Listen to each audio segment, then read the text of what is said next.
اللہ رب العزت نے ہمیں اس دنیا میں بھیجا تو زندگی کا سامان دیا، ہمیں نفس دیا، ہمیں قلب دل دیا، ہمیں روح دی، ہمیں عقل دی، سامان دیا جس کے ساتھ ہماری زندگی چلتی۔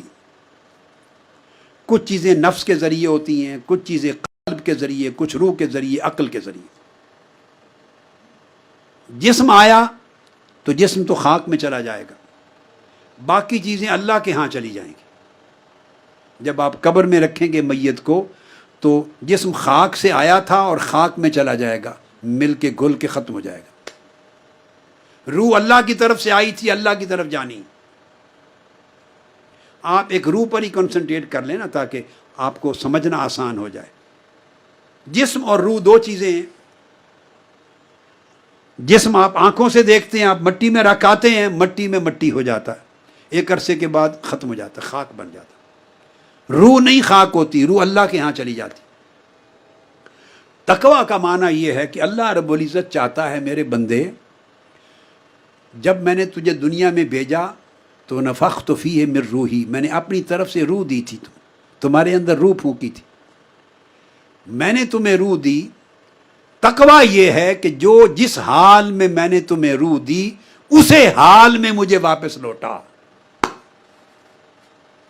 جس حال میں میں نے تمہیں دی تھی اسی حال میں واپس لوٹا، اسے کرپٹ کر کے نہ لوٹا، داغدار کر کے نہ لوٹا، تاریک کر کے نہ لوٹا، خراب کر کے نہ لوٹا۔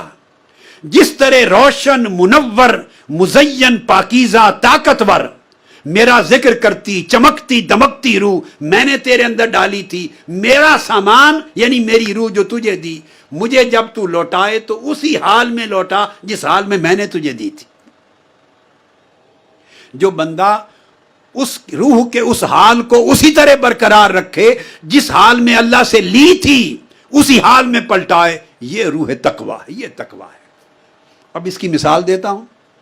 آپ ٹیکسی لے آتے ہیں، کار لے آتے ہیں کسی دکان سے کرائے پر، تو جس سے لاتے ہیں قاعدہ کلیہ ہے کہ نہیں کہ اسی حال میں واپس لوٹائیں؟ بولیں۔ حتیٰ کہ اگر اس نے ڈیزل اور پیٹرول ڈالا ہوا تھا ٹینکی میں تو جتنا ڈیزل اور پیٹرول لے کے آئے تھے اور اگر خرچ ہو جائے تو اپنی طرف سے ڈال کے اتنا ڈیزل یا اتنا پیٹرول پورا کر کے کار لوٹاتے ہیں۔ ایسا ہوتا ہے یا نہیں؟ ورنہ مالک کہتا ہے اگر کار کو آپ توڑ دیں، نقصان کر دیں، کہیں ڈینٹ لگا دیں تو آپ کو پے کرنا پڑ جاتا ہے۔ وہ پے کرنے کو عذاب کہتے ہیں، وہ سزا ہے۔ مالک سے جو چیز آپ استعمال کے لیے لاتے ہیں قاعدہ ہے کہ وہ چیز واپس اسی حالت میں لوٹاتے ہیں۔ اگر خراب ہو گئی تو اس پر سزا ہوتی، جرمانہ ہوتا ہے۔ اس طرح بندے، اللہ نے آپ کو عقل دی پاکیزہ جوہر کے طور پر، اور اگر وہ کرپٹ کر دی، آپ نے خواہش کر دی، منفی کر دی، اس کو مکار بنا دیا، عیار بنا دیا، اس کو بے ایمان بنا دیا، کرپٹ کر دیا، اللہ قبول نہیں کرے گا۔ فرمایا میں نے یہ عقل تو نہیں دی تھی، مجھے اس حال میں پاکیزہ عقل لوٹا، جس حال میں پاکیزہ روح دی تھی اسی حال میں لوٹا، جس حال میں نفس دیا تھا اسی حال میں لوٹا، جیسا دل دیا تھا اسی طرح روشن دل واپس لوٹا۔ لہذا جس بندے کو یہ فکر رہے کہ مجھے اللہ نے یہ امانتیں دی ہیں، میں تو کرایہ دار ہوں، میں تو استعمال کر رہا ہوں، اللہ نے استعمال کے لیے دی ہیں، مالک نہیں بنایا۔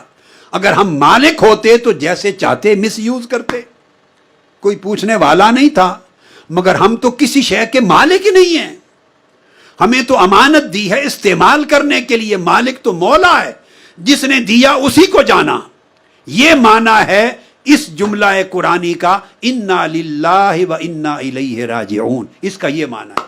ہم اس جملے کو استعمال کرتے ہیں صرف موت پر، صرف موت پر، کہ ہم اللہ کی طرف سے آئے، اللہ کے لیے تھے اور اللہ ہی کی طرف پلٹ کے جانا ہے۔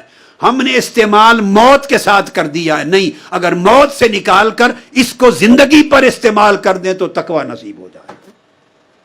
ہم اللہ کی طرف سے آئے اور اللہ ہی کی طرف پلٹ کے جانا ہے۔ چونکہ اللہ کی طرف پلٹ کے جانا ہے تو ہر چیز کو اللہ دیکھے گا۔ اے بندے میں نے آنکھیں تمہیں دی تھی، آنکھیں کیسے استعمال کی، کان کیسے استعمال کیے، دل کو کیسے رکھا، نفس کو کیسے رکھا، عقل کو کیسے رکھا، ظاہر و باطن کو کیسے رکھا، مالک کو ہر چیز جانی ہے۔ لہٰذا اس دنیا میں استعمال کرتے ہوئے ہر چیز کا خیال رکھیں کہ اللہ کی ملکیت ہے، اس کو بگڑنے نہ دیں، نہ ظاہر کو نہ باطن کو۔ اگر یہ اس حال پہ برقرار رکھنے کی فکر آ جائے تو اس کو تقویٰ کہتے ہیں۔